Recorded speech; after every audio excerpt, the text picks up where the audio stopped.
Champions লিগের শেষ ১৬ প্রথম লেগে আজ রাতে সান্তিয়াগো বার্নাব্যুতে মুখোমুখি হবে ইউরোপের দুই পরাশক্তি রিয়াল মাদ্রিদ ও ম্যানচেস্টার সিটি। সাম্প্রতিক বছরগুলোতে এই দুই দলের লড়াই যেন ইউরোপিয়ান ফুটবলের অন্যতম বড় আকর্ষণে পরিণত হয়েছে।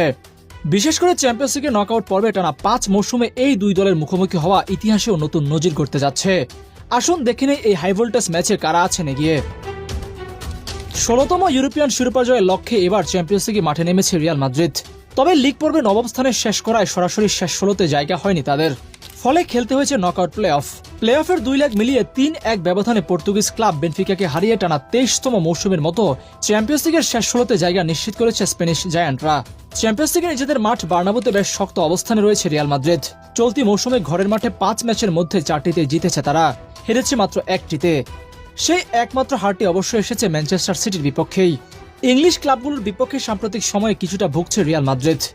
ইউরোপিয়ান প্রতিযোগিতা